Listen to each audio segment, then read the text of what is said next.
Olá! Está começando o 30º episódio do Movimento X. Para quem está chegando agora, esse episódio é a segunda parte da entrevista com a Samira Ribeiro, gerente de pesquisa em UX na Globo. E o tema é liderança e organização de time. No episódio anterior, falamos sobre os primeiros passos para organizar um grupo de pesquisadores, os critérios que você poderia avaliar na hora de montar um time e como lidar com o fato de que boas entregas de pesquisa vão gerar cada vez mais demandas.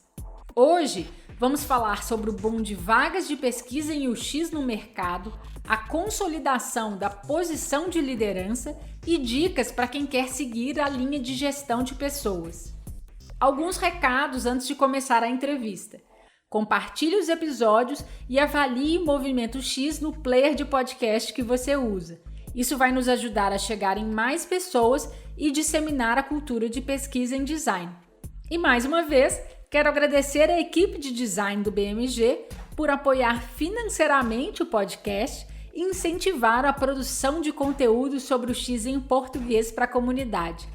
Essa temporada tem o patrocínio do Banco BMG, o único com cashback duplo nas operações de crédito e débito. As músicas desse episódio são do produtor Richard Garrel com seu projeto Aeone. Lembrando que você vai encontrar os links e as imagens complementares ao que falamos durante esse episódio no site movimentox.com. Então vamos lá! Eu sou a Isabela de Fátima e essa é a terceira temporada do Movimento X.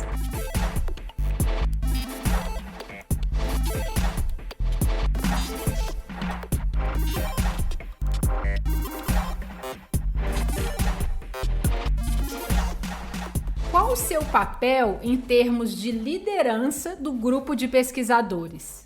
Hoje, Isabela, como gerente da área de pesquisa, eu tenho um papel que ele está mais ou menos dividido em 3 abordagens. Uma que é muito da operação de pesquisa, como que a pesquisa funciona, como ela é executada, né? Como que a gente realmente realiza as pesquisas sobre a experiência de usuário dentro dos times ali no dia a dia da empresa. Tem também o lado, né, da atuação estratégica, que eu falei um pouco sobre isso, mas talvez seja legal dar uma ênfase de que, sendo a representante de um grupo de pesquisadores, eu tenho um papel assim, muito importante em enfatizar a cultura de pesquisa dentro da empresa, né, de fortalecer os processos de pesquisa dentro do desenvolvimento do produto, do porquê que é importante a gente entender, conhecer e estar em constante contato com os usuários dos nossos produtos para a gente desenvolver produtos melhores.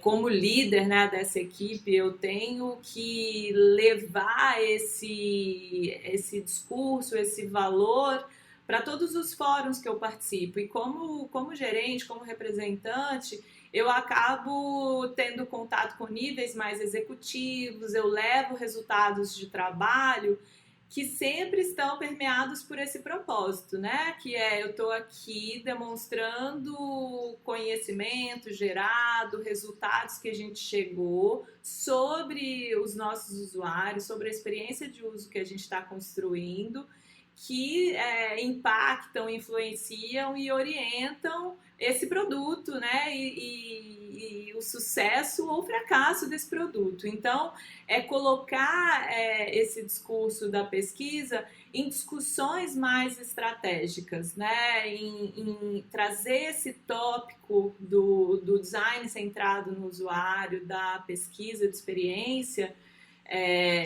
para pessoas que nem sempre estão em contato direto, né, com essa discussão, né, com os insights mais granulares de estudos que a gente faz. Então, levar isso para fóruns mais executivos. Então, esse olhar estratégico, ele é muito importante, ele é um dos meus papéis. E é através dele também que eu consigo, né, convencer a empresa a me permitir evoluir o programa de pesquisa, né, a disciplina de pesquisa em outros lugares. Por exemplo, a gente sabe que a gente tem um baita desafio de desenhar um processo quant muito bem estruturado esse ano. Então, esse é um papel do gerente de pesquisa em UX Research, né? Eu vou ter que demonstrar o valor, a necessidade desse pilar de pesquisa quant para pessoas que decidem sobre recurso, orçamento, alocação de pessoas, né? Então, esse é um papel muito importante de um líder de pesquisa. Levar, né, uma visão, construir visões, orientar para onde que a gente tem que evoluir, crescer, sobre como que o time tem que se desenvolver e levar isso não só para a minha diretoria, mas muitas vezes para outras diretorias, né, que são pares ali das diretorias de UX. Então, esse é um papel muito fundamental, muito importante para uma pessoa que lidera, né, que carrega aí essa bandeira da pesquisa dentro do processo de desenvolvimento de produto. Evoluir a área de pesquisa, conquistar novos territórios, fazer pontes mais estratégicas, né, da pesquisa de experiência com outras áreas que também têm interface com os usuários, como a área de atendimento, o marketing, a área de vendas, que são áreas que também têm uma ponte ali de relação direta com os usuários, é também uma das orientações, né, que a área de pesquisa tem que ter, que é buscar fontes de dados e informação sobre os usuários em vários outros lugares. Então, estabelecer essas parcerias com outras áreas também é muito importante. E aí é muito fácil olhar para o lado e fazer uma parceria hoje com a área de Data Science, né, que está ali trabalhando mais perto da gente, mas alcançar outros lugares que às vezes são diretorias diferentes, né, que são setores diferentes, é um pouco mais desafiador, né, tem mais barreiras, mas é também uma das missões ali do gestor da área de pesquisa. Entender que a pesquisa de experiência, né, a experiência do usuário, ela permeia várias outras disciplinas, né? Desde a hora que a pessoa fica sabendo que aquele produto existe, vê a carinha da marca que representa aquele produto, decide se vai comprar ou não, até a hora que ele tem um problema e tem que acionar o atendimento, tudo isso é experiência, né? E aí a gente fazer parcerias com essas áreas, buscar uma troca de conhecimento e uma complementaridade das nossas ações ali para conhecer melhor essa jornada de uso que o usuário, né, que o cliente tem dentro do produto, é super importante. Então, acho que isso é uma missão também muito dada ao manager, né, à pessoa que está puxando a área de pesquisa dentro da empresa. As vagas de pesquisa têm crescido muito nos últimos anos. Por que você acha que essa posição de especialização em UX está tão aquecida no mercado? Acho que isso é retrato da importância, né, e da relevância que a pesquisa tem dentro do processo de design como um todo. Acho que desde 2015 a gente viu um boom assim, de reconhecimento dessa área de pesquisa como uma área onde você precisa de uma expertise, você precisa de uma especialização para você conseguir gerar processos, operações de pesquisa que permitam, né, que o processo de desenvolvimento de produto como um todo ele seja fluido, ele seja seguro, né? A gente falou sobre isso no início da conversa, que a pesquisa ela traz segurança sobre qualquer investimento na cadeia de se desenvolver um produto. Então, o reconhecimento de que você precisa de profissionais com conhecimentos específicos, com experiência, para você gerar conhecimentos que norteiam a evolução de um produto, acho que justifica muito, né, o porquê que essa área ganhou uma relevância aí nos últimos anos. E é muito bacana, né, perceber que há 15 anos atrás era era um conjunto de atividades, né, que a gente fazia, testes de usabilidade, análises de contexto, pequenas atividades que eram mais uma das atividades que um analista, um designer fazia. E a gente vê que isso ganhou relevância suficiente, né, para criar um perfil de profissional especialista. É um reconhecimento de que a gente está falando de uma disciplina que é elementar, que é essencial para a gente desenvolver produtos melhores. Eu estava lendo um livro, Org Design, depois eu vou pegar o nome desse livro para passar. E esse livro trata assim da criação de times de design. E achei super interessante como ele fala que, assim, a partir do momento que você ganha uma pequena escala ali de 1 a 2 times, é essencial que você venha com um papel dedicado à pesquisa em design, porque é a partir daí que você garante que toda a sua operação ela vai estar rodando em cima de conhecimentos sólidos, né? Conhecimentos de qualidade para você criar e desenvolver produtos. Então é bacana, né, perceber que a nossa especialidade ela já está sendo reconhecida como uma das especialidades core, assim, principais na criação de um time de design. Ao mesmo tempo que esse boom abre portas para a evolução da disciplina de pesquisa, né, como você comentou, eu imagino que também abre espaço para o surgimento de discrepâncias em relação ao nível dos profissionais. Você tem visto algo do tipo? Esse é um dos maiores desafios de recrutamento que a gente tem na nossa área, Isabela. Eu faço recrutamento direto, né? A gente tem uma equipe que apoia fazer o hunting de profissionais para a gente contratar, mas eu participo muito diretamente pesquisando, buscando profissionais e eu acho que esse é um dos principais desafios que a gente tem hoje, que é entender o nível de maturidade que um profissional tem na área de pesquisa. É mais que o nome júnior, pleno, sênior, porque como é uma área nova, né, esse nome UX Researcher, né, pesquisador em experiência, ele surge como um nome, um label, há pouquíssimos anos atrás no mercado brasileiro, né? Não tem mais que 5 ou 6 anos que a gente começou a ver profissionais se denominando dessa forma. Mas é claro, a gente tem, né, profissionais que estão no mercado há 15 anos, há 20 anos. Eu estou no mercado há 20 anos praticamente. E eu comecei a me denominar UX Researcher, né, desde 2015, quando eu vim para a Globo e assumi esse papel. Mas a minha experiência em fazer pesquisa, em executar pesquisa, ela vem antes disso, né?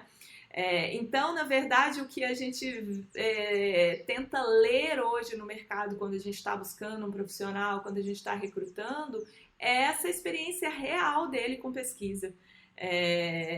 Quantas pesquisas ele já fez, com quantos métodos ele já teve contato, quais indústrias ele pesquisou, há quanto tempo ele se dedica a fazer pesquisa, ele já esteve num lugar de assumir a especialidade de pesquisa ou não, ele é um designer que tem 10 anos de mercado, mas que sempre gostou de pesquisa, sempre tentou puxar essa disciplina, esse processo de pesquisa para dentro do trabalho dele. Então, o entendimento dessa maturidade hoje é o que eu tento fazer quando eu estou conversando com os profissionais, estou tentando entender a trajetória, para daí eu aqui, baseado no meu time, na minha experiência, eu entender em que nível que esse profissional está de senioridade. Mas não é nada fácil. Eu acho que é um desafio muito difícil, porque existe essa subjetividade, né? É muito diferente de uma área exata, de medicina, por exemplo, né? Que é muito fácil você pegar um currículo, você entende qual foi a faculdade que aquele profissional fez, em quais hospitais ele estagiou e quantos anos de experiência ele tem, né, na área de medicina. É uma conta mais exata, né? Claro que tem também os meandros ali subjetivos de avaliação da qualidade daquele profissional, mas é muito mais exato, né? A nossa área ela não é tão exata assim. A gente tem profissionais que são formados em psicologia, em comunicação, em design. Eu tenho uma pessoa da minha equipe que é maravilhosa, uma profissional sênior que veio da área que ela é nutricionista por formação, e aí depois ela mudou a carreira dela, pivotou totalmente para a área de UX, começou a estudar, buscou formação, e ela é maravilhosa, né? Ela é uma profissional excelente, mas que tem uma trajetória totalmente irregular, né? Assim, a gente sabe que na maioria dos profissionais que estão hoje trabalhando são designers, da área de comunicação, né? Mas você não pode se basear nesses critérios tão rígidos hoje para você recrutar e selecionar. E eu acho isso um desafio, mas que também é uma delícia, porque nesse processo de recrutamento a gente conhece muitas histórias incríveis, entende que as pessoas hoje elas buscam diferentes caminhos para chegar nessa especialidade de pesquisa e que tem muito a ver com essa curiosidade, essa habilidade, né? É quase que uma aptidão mesmo, né? É o olhar. O pesquisador ele tem que ter um olhar, né? De cabeça, de sensibilidade, para ele conseguir realmente trabalhar nessa área. Você acha que esse aquecimento no mercado é um sinal de que a gente já conseguiu provar o valor da pesquisa dentro das empresas? Ou a disciplina ainda precisa chegar nesse ponto? Eu acho que a gente está nesse momento exato de comprovar a eficiência e o retorno dos investimentos em pesquisa. É um momento crucial, né? Porque a partir do momento que você ganha reconhecimento, você ganha orçamento, você ganha apoio da sua empresa para você crescer equipe, contratar profissionais sêniores, vem a reboque aí o desafio de criar processos de mensuração de impacto, de eficiência, de retorno. E eu acho que esse é o desafio do momento. A gente precisa realmente começar a fazer uma leitura de mensuração, de acompanhamento e de compromisso com os resultados de pesquisa que são gerados. Porque ter uma equipe para fazer pesquisas, gerar relatórios, criar conhecimento, não é suficiente para a gente garantir que, de fato, o processo está funcionando. Porque se você não tem um ciclo completo de pesquisar, identificar, descobrir, ajustar, iterar, medir, você não está realmente sendo capaz de medir a eficiência que a pesquisa, que a investigação, que o teste está trazendo para a operação como um todo. Eu acho que sim, é um momento bem crucial para o mercado de pesquisa em experiência e para os profissionais. E aí, mais uma vez, a gente volta lá naquela peça essencial de maturidade, de senioridade. Né? Os profissionais que são mais maduros, que têm mais tempo de mercado, que têm uma visão sobre o processo de design como um todo, são as pessoas que vão ser mais capazes de montar processos, montar operações que medem esse retorno do investimento de pesquisa. Né? Um profissional mais júnior, que tem pouca experiência, ele ainda não é capaz de fazer esse fechamento do ciclo, né? E de medir, de entender esse impacto. E quando eu falo de medir impacto, não é talvez uma conta exata de 1+1, né? Você investiu X de budget, coletou aqui, né, X de novos clientes, não é uma conta fácil. Eu não tenho essa receita. Acho que é um desafio para a gente criar essa receita, e todas as equipes mais maduras de pesquisa do mercado estão tentando, né, criar esse modelo. Mas eu acho que tem um nível também de informação e conscientização que eu gosto muito dele. E é até interessante que é uma das buscas que a gente tem, que é de levar o conhecimento de pesquisa para outros profissionais, para outras áreas da empresa. Porque a pesquisa, a pesquisa em experiência, né, em UX, ela já é comprada, ela já é assimilada muito bem pelos nossos profissionais que são designers. Agora, o quanto que ela tem, né, ali a aprovação, o entendimento de ser mais um ferramental que eu lanço mão e trabalho melhor através dele, dos executivos, dos POs, dos managers de outras áreas, o quanto que a gente está conseguindo gerar uma circulação melhor dos resultados de pesquisa em UX para outras áreas. Eu acho que isso é um grande desafio que a gente também tem pela frente, né? Que é fazer os resultados de pesquisa circular mais, não só entre os designers, mas entre os outros papéis, os outros níveis dentro das empresas, para a gente se fortalecer mais, ganhar mais força e trazer uma orientação, todo mundo olhando para o mesmo lugar, né, entendendo quais que são as dores e as necessidades dos usuários, quem que são os nossos clientes. No fim das contas, o que a gente busca com a pesquisa de experiência é um pouco disso, né? E a gente gerar essa circulação do conhecimento só aporta. Porque, no fim das contas, existem outros setores fazendo pesquisas que são super complementares sobre isso, né? Tem o marketing ali gerando, né, pesquisas de comunicação, de marca, que trazem também, né, um aporte ali de informação que, combinado com a pesquisa de experiência, é um baita gerador de conhecimento, né? Então, acho que a gente precisa buscar essa troca, a gente precisa buscar essa circulação. E eu acho que isso tem a ver também com esse desafio aí de se firmar como uma área que tem um lugar estratégico, sim, né? Que tem um lugar de trazer informações para fortalecer as discussões mais estratégicas.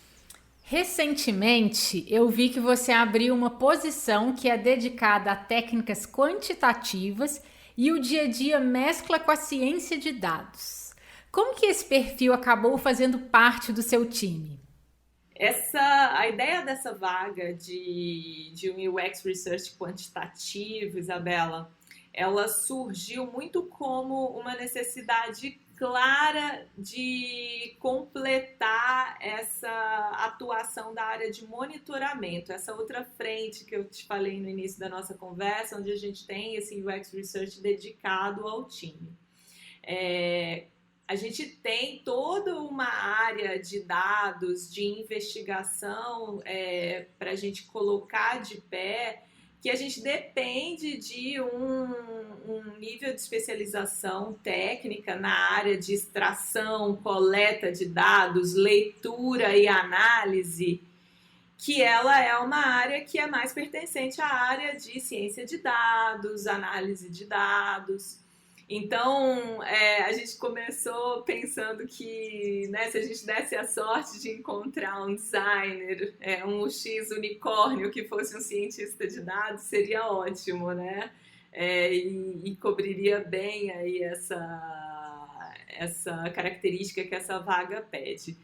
Mas, no fim das contas, a gente entende que, na verdade, a gente precisa de um cientista de dados que queira comprar o desafio da investigação de uso, né? De entender mais sobre comportamento de usuários, sobre quem que são esses usuários, utilizando o ferramental que ele já tem, o background que ele já tem. E eu brinquei que eu quero um cientista de dados, né, com a cabeça da ciência de dados e o coração de UX, o coração de UX Research, que é realmente a gente trazer uma pessoa que amplie a nossa possibilidade de investigar sobre os usuários além do quali. A gente quer realmente um ferramental de ir para a área de dados com esse olhar do UX Research através, né, desse profissional. Então, a gente vai ter um UX Research que é um cientista de dados ou que é um analista de dados, que também, né, quando a gente começa a procurar o profissional, a gente começa a entender como que essas áreas elas estão super relacionadas e muitas vezes os profissionais até transitam entre elas, né? O cara que começou como analista de dados, hoje ele já está experimentando linguagens, fazendo projetos que são muito de natureza da ciência de dados. Então, assim, a gente vai também entendendo a procurar esse profissional de acordo com o interesse que ele tem. Comecei a fazer já algumas entrevistas e conversar com algumas pessoas e é legal escutar de uma pessoa que está atuando nessa área falando: Samira, eu estou um pouco cansado porque sempre é medir conversão só, predição para tentar reter cliente por causa do lucro do negócio. Eu quero ir um pouco mais para esse lado do usuário, do comportamento, da experiência, né? Como que ele interage, como que ele usa o produto, como que a gente pode melhorar essa relação, né, da pessoa ali com o produto, lendo os dados. E aí essa pessoa ela tem que ter toda essa empatia também com o lado do quali, né, de entender que o quali ele vai ser uma extensão do trabalho dela, ou a partir do quali vai vir demandas que podem se transformar em demandas que são projetos para ele. Então é isso, assim, a gente... eu brinco que a gente começou ali como um laboratório que nasceu dentro dessa área, né, de inteligência de dados, e aí depois a gente morou muito dentro desse pilar mais quali, mas assim, agora mais que nunca está muito claro para a gente que a gente precisa de ter esse profissional aqui dentro para fazer parte e para compor esse time, para a gente de fato atuar de uma forma ampla e totalmente complementar. A gente está muito forte no quali e agora a gente precisa se fortalecer no quant. E aí, se fortalecer no quant é a gente se apoiar nos profissionais que realmente são dessa área. Que, mais uma vez, eu retorno, né? A gente garantir a qualidade.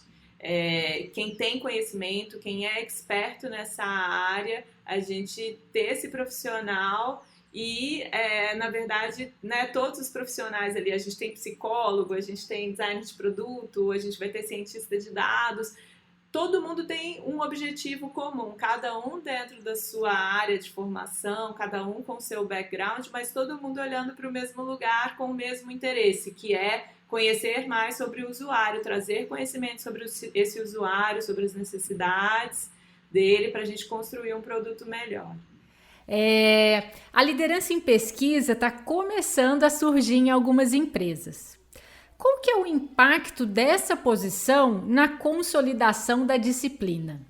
Eu acho que o papel do líder, né, você denominar uma pessoa para ela liderar e organizar a disciplina de pesquisa, ela mostra a profissionalização assim da nossa área, né? Além do reconhecimento da especialização de pesquisa dentro da área de UX, acho que mais que isso, traz uma profissionalização da operação de pesquisa dentro da estrutura, do organograma da empresa. Como que a empresa se organiza, né, para desenvolver o produto, para tomar decisões sobre para onde aquele produto vai, essas discussões mais estratégicas. Acho que a partir do momento que você cria times, que tem lideranças, que tem esse papel, né, baseado nesses pilares que a gente falou, que é de formação profissional, o guia da operação ali, né, de criar a operação de pesquisa, de levar a pesquisa para lugares mais estratégicos, mostra que de fato assim a pesquisa ela está ocupando um lugar de discussão, uma cadeira na mesa de tomada de decisões do produto que vai ficando cada vez mais presente. Eu acho que vai aproximando o pesquisador, né, para essa relevância estratégica dentro da empresa. Ele começa a participar mais dessas decisões, ele começa a levar mais insumos que são os norteadores da experiência, né, porque hoje a gente atua no nível onde a gente leva informação sobre o usuário, sobre as necessidades, as deficiências de experiência, os ajustes necessários para quem está projetando, para quem está de fato ali desenhando. Mas muitas vezes a tomada de decisão entre fazer aquilo ou não é de quem está recebendo aquela informação. É de pessoas que estão em outras camadas ali, às vezes hierárquicas, às vezes outros fóruns de discussões. E eu acho que quando a gente cria liderança, essa liderança ela começa a participar e acionar mais essas pessoas. Então ela se torna uma pessoa mais capaz de influenciar e de levar o valor dessas informações sobre os usuários para essas discussões, né, para guiar até tomadas de decisões de negócio mais orientadas pelos resultados de pesquisa. Então, acho que isso é um dos fatores principais. Que dica que você deixa para quem tem interesse na carreira de gestão de pessoas em pesquisa? Acho que essa pergunta ela é super rica e dá oportunidade para falar de algumas nuances, né, entre gestão e liderança técnica, Isabela. A trajetória que eu tenho e que eu acho que está muito alinhada com uma trajetória mais de níveis e cargos que as empresas costumam ter, foi primeiro passar por uma etapa de liderança técnica para depois chegar né, nesse papel de gestão hoje. E, enfim, assim, acho que tem vários frameworks e vários artigos que falam, né, entre a diferença aí de coordenação técnica para gestão, mas eu acho legal falar, né, que a liderança técnica, ela tá o tempo todo com a mão na massa junto com o time. Ela está participando ativamente das decisões de projeto, da organização dos times, da atuação de cada um dentro dos projetos. Então, o líder técnico ele tem uma visão muito mais granular das etapas que o projeto tá vivenciando, dos planejamentos que foram feitos de pesquisa para cada um dos projetos. Então ele está muito no dia a dia ainda, participando muito da operação, da execução da pesquisa. E quando você dá esse passo para gestão em pesquisa, aí eu vou falar muito do lugar da Samira, que teve até uma certa angústia, que foi se distanciar um pouco dessas decisões mais detalhadas do projeto, da visão completa do projeto, né, que é saber exatamente qual que vai ser o cronograma, qual que vai ser o método, quanto de amostragem de cada um, por que foi aquela amostragem, saber cada pergunta do roteiro. Você ter que sair desse dia a dia de cada um dos projetos de pesquisa que seu time está atuando para você atuar em outro lugar que é mais estratégico, que é mais divisão da operação, que é divisão de time, para mim foi um dos desafios. É você entender que agora, né, como gestora, você tem um time que dá conta, que tem profissionais experientes e que são da sua confiança, que vão dar conta de tomar todas as decisões corretas sobre cada projeto. Então, você tem que assumir esse papel, né, de delegar, de confiar e de entender que você montou um time que é capaz de rodar toda a operação, que continua vivendo ali sem você, né? A operação continua rodando. Ainda que você não esteja lá para participar das tomadas de decisão, do planejamento, de acompanhar todas as pesquisas e entrevistas do campo, ainda que você não esteja lá, você tem um time que está fazendo, que você tem total segurança que as coisas estão sendo feitas da forma correta. Então, como gestor, a parte técnica, ela tem que assumir um outro lugar, que é você entrar nos momentos que você identifica que o seu time precisa da sua cooperação, que ele precisa da sua participação para tomar decisões difíceis. Quando existem dúvidas ou necessidades de trocas técnicas ainda sobre métodos, sobre amostras, não importa. Você pode continuar participando desse momento também, mas você tem que escolher, porque senão você não dá conta de tudo que vem, né, como responsabilidade e obrigação de um gestor. Que aí vai para outros lugares, né, que é realmente de cuidar do time, que é realmente entender quais que são as necessidades, recursos, melhorias de processos internos do time de pesquisa que precisam ser realizados para você como área de pesquisa evoluir. Você precisa de recrutar os profissionais com as habilidades e características necessárias para você ampliar a sua atuação, para você melhorar a sua operação. Você precisa de criar programas, né, de formação para você instruir e apoiar os seus profissionais a se desenvolverem. E é uma área nova, né, a área de pesquisa. Mais uma vez a gente ressalta isso, tem todas as dificuldades, né, a gente está passando pelos primeiros momentos de criar um PDI de UX Research, né?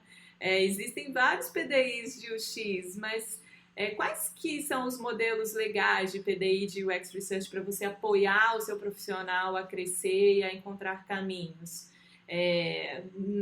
A área de Big Data evoluiu, ok, então a área de UX Research evolui junto, porque vem outros recursos, outros lugares de exploração. Então você como gestor, você como a cabeça de pesquisa, né? Você tem que ser a pessoa que tem que puxar o seu time a pensar, você que tem que ter a visão de que você tem que evoluir nessa direção. Então, tem outros desafios de gestão que vêm junto com isso, que são, né, que tomam muito tempo e que você tem que fazer uma nova gestão da sua agenda ali para você fazer com que você cumpra as suas obrigações como gestor. A própria agenda executiva, né, de reuniões, de ter visão sobre o que está acontecendo em outras áreas, em outras diretorias, o quanto que isso é importante para você alimentar o seu time, também com informações que fazem com que seu time cresça, com que seu time amadureça dentro da organização como um todo. Então, assim, ter essa visão é muito importante, né? Essa visão de organização. Eu comentei do livro, né, que eu tô lendo, que fala muito sobre essa organização da estrutura, dos times, da organização. É o Org Design for Design Orgs. É um livro que fala muito de como, né, que essa estrutura, essa engrenagem aí de papéis e organização dos times, quais modelos existem, né, para você entender a qual você pertence ou a qual você deveria pertencer. É um livro bem bacana que apoia assim, um pouco esse pensamento para quem está começando a pensar, né, em montar um time, uma operação de pesquisa, que sempre vai estar acoplada a essa operação de UX, né, a operação de desenvolvimento de produto, que é muito maior, né? A gente pertence a essa operação, a gente pertence a esse processo. E tem também um outro livro que eu acho bem legal para quem está com esse desafio de criar operação de pesquisa, de montar um time, de pensar em perfis, assim, que é o livro do Thomas Sharon, o It's Our Research. Acho que é um livro bem legal que te dá dicas que são do dia a dia, né, para você ajudar o seu time a atuar da forma certa, para você se conectar à sua empresa, aos seus colegas, né, aos seus pares, e como que você pode fortalecer, né, os processos de pesquisa ali, se colocando de uma maneira mais crítica, mais realista. Então, acho que tem uma contribuição bem legal aí dessas fontes. E eu acho que talvez uma última dica de gestão, acho que essa é uma dica talvez genérica para gestor, mas que para pesquisa, para mim, ela é fundamental, assim, que é a parte de montar o time com pessoas, com gente boa. E aí, quando eu falo com gente boa, é gente boa profissional, com certeza, né? Você tem que buscar pessoas que sejam apaixonadas pela área de pesquisa, pessoas que gostem, que tenham habilidade, que tenham, né, curiosidade pela área da interação humano-computador, profissionais, né, que queiram se desenvolver ou que já tenham uma experiência reconhecida. Isso é muito importante. Mas tem o outro lado que o gestor ele é muito responsável, que é o outro lado do gente boa, que é contratar pessoas que realmente têm uma conexão com o seu time. Quando você vai para o mercado buscar uma pessoa para compor o seu time, você tem que entender se aquela pessoa ela vai se conectar às pessoas que já pertencem ao seu time, né? E aí eu tô falando, né, de várias características de simpatia, respeito, capacidade de conexão com o outro, trabalho em equipe, né? Saber se vai ter química mesmo. E aí, né, não estou falando de contratar um monte de pessoas parecidinhas e que vão dar certo. Não é isso. Né? Acho que, pelo fato de a gente estar numa área de pesquisa, acho muito legal que, em geral, as pessoas elas têm muito respeito e uma visão do quão é necessário você ter pessoas diferentes, né, que vão te ajudar a investigar, a olhar e, principalmente, a analisar né, elementos ali da pesquisa, do campo, porque elas têm background diferente de você, elas têm uma visão diferente da que você tem. Então, levar em conta que, na verdade, conexão entre as pessoas existe, mesmo que essas pessoas sejam muito diferentes, tenham backgrounds diferentes, histórias diferentes. Então, acho que isso é um papel do gestor e na pesquisa faz muito sentido. A gente realmente aproveitar da multidisciplinaridade, né, de formação e de olhar, de background, de origem dessas pessoas, para a gente fortalecer a perspectiva da investigação, porque a partir do momento que eu tenho uma lente que é diferente da sua, Isabela, que é diferente da outra pessoa que está trabalhando com a gente, nós três analisando e pesquisando, né, sobre um mesmo tópico, a gente vai contribuir muito, né, na investigação ali, nas discussões. Então, a gente precisa de contratar gente boa, e isso é um papel do gestor. Ele tem que se preocupar com as pessoas e com o time, né, com o conjunto que ele cria. E a gente vai aprendendo, né, a fazer isso. E a cada pessoa que a gente contrata e a gente assistindo essa pessoa se integrar ao time, se desenvolver, a gente vai aprendendo mais sobre essa arte aí de contratar e de recrutar. E a gente vai aprendendo juntamente com isso, né, a olhar para essas pessoas que a gente contrata e entender se a gente, né, consegue estabelecer com ela uma relação de confiança, de segurança mesmo, né, psicológica, emocional, para trabalhar junto. Porque como gestor você também é responsável, né, por essa pessoa dentro da empresa, como que ela se sente para realizar o trabalho dela. Então, ter essa conexão com as pessoas que são do seu time facilita muito, né, esse caminho. A pessoa ela vai trabalhar melhor se ela estiver se sentindo melhor, se ela se sentir pertencida ao time, né, ao qual ela faz parte.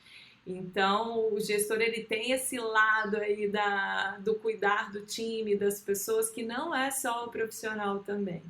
E como a gente, né, é uma área dedicada a trazer a dimensão humana para um desenvolvimento que é muito técnico, né, que vem muito da engenharia, poxa, acho que é mais um motivo para a gente ser muito consciente assim, da importância, né, desse elemento pessoa, ser humano, quando a gente está contratando aí um pesquisador para vir integrar o nosso time. Nossa, Samira, muito bom ouvir isso, assim, acho que é importantíssimo, né? Você quer falar algo mais que eu não tenha perguntado? Se tiver algo que a gente deveria ter falado hoje e que minhas perguntas não tenham coberto, por favor, fique à vontade para a gente falar agora. Bom, acho que a gente falou sobre muitos tópicos que são importantes, que são essenciais aí, né, na construção de times, no fortalecimento da disciplina de pesquisa dentro do processo de design, e espero ter contribuído aí com um pouquinho da minha experiência, do meu olhar, e lembrar que, né, a gente está em constante aprendizado, anos e anos, né, de profissão, e a cada dia, a cada desafio novo que chega, a gente vai aprendendo um pouquinho mais e vai refletindo sobre o que a gente poderia ter feito melhor na temporada anterior, né? E é isso, é com a troca que a gente vai aprendendo. Obrigada por essa oportunidade de estar aqui hoje. Olha, sou eu quem agradeço, como eu disse no início, assim, tinha muito tempo que eu queria te chamar para conversar e foi legal demais ouvir sua experiência, a visão que você tem e a experiência que você tem com o mercado, né, de pesquisa em UX, a forma como você abordou essas possibilidades de organização de time, e eu aprendi muito com você e eu tenho certeza que quem ouvir também vai aprender. Então, obrigada mais uma vez por fazer parte do Movimento X. Eu que agradeço, Isa. Beijo grande.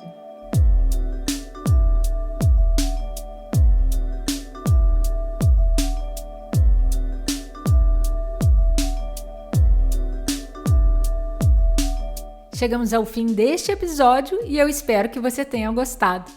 Essa temporada tem o patrocínio do Banco BMG, o único com cashback duplo nas operações de crédito e débito. Um super obrigada à equipe de design do BMG por apoiar financeiramente o podcast e incentivar a produção de conteúdo sobre o X em português para a comunidade. Compartilhe esse episódio e avalie o Movimento X no seu player preferido. Isso vai ajudar o podcast a chegar em mais pessoas e disseminar a cultura de pesquisa em design ainda mais. Obrigada por ouvir até aqui e até a próxima entrevista.